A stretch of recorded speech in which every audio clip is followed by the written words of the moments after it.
भंडाऱ्यातील अंभोरा cable bridge आणि गोसीखुर्द धरणावरील मोठी दुर्घटना टळलेली आहे।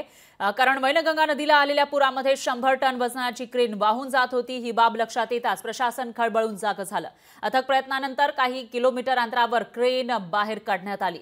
ही क्रेन आणखी 4 किलोमीटर पुढे गेली असती तर अंभोरा केबल ब्रिज तुटून पुढे गोसीखुर्द धरणाला आदळून धरण फुटण्याची भीती होती। मात्र ही दुर्घटना टळलेली आहे।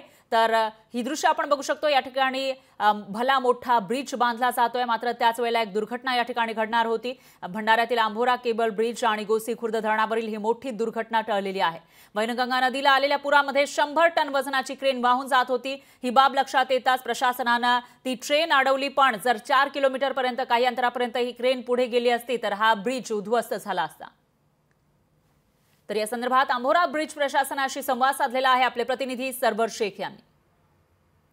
भंडारा जिल्ह्यामध्ये सध्या पूरस्थिती निर्माण झालेली आहे आणि या वैनगंगा नदी ही दुथडी भरून वाहत आहे। यातच आता वैनगंगा नदीवरती भंडारा जिल्ह्याला लागून असलेल्या भंडारा शहरामध्ये बनवण्यात येत असलेल्या बायपास रोड चं काम सुरू आहे आणि त्यामध्येच वापरल्या जाणारी क्रेन ही या पुरामध्ये वाहत गेली आणि कुठेतरी मध्यस्थी तिला अडवण्यात आला आणि एका साईडला करण्यात आलं। मात्र समोरच असलेला अंभोरा ब्रिज हा नुकताच बनवण्यात आलेला आहे आणि हा केबल स्टेज पद्धतीने बनवण्यात आलेला ब्रिज आहे। जरी का ती क्रेन या पुरामध्ये वाहत आली असती आणि या ब्रिजला धडकली जरी असती तर पूर्णपणे कोलॅप्स झाल्या असल्याची माहिती आता एनएनटी कंपनीचे इंजिनियर आपल्याला सांगतात आहे। आपल्यासोबत येथील इंजिनियर आहेत, आपण त्यांच्याकडून जाणून घेऊया की ते क्रेन जरी इथं येऊन धडकली असती तर काय दुर्घटना झाली असती। काय सांगाल?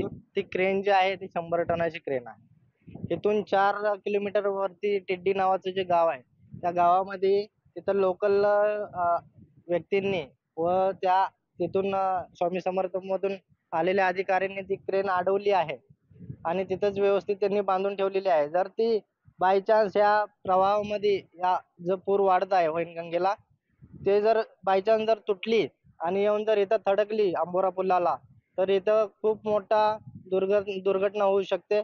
या ब्रिज वरती ट्रॅफिक एवढं आता वाढलेलं आहे आणि इथं जे स्काय गॅलरी आहे तिथं पण जास्त पब्लिक राहते, तरी त्यांनी ती क्रेन तिथूनच बाहेर काढावी व तिची विल्हेवाट तिथेच लावावी, तिकडेच बाहेर काढावी। ब्रिज सोबतच त्या गोसीखुर्द प्रकल्पाला सुद्धा या क्रेननी धोका पोहोचू शकतो असे अंदाज इंजिनियर आता वर्तवतात आहेत।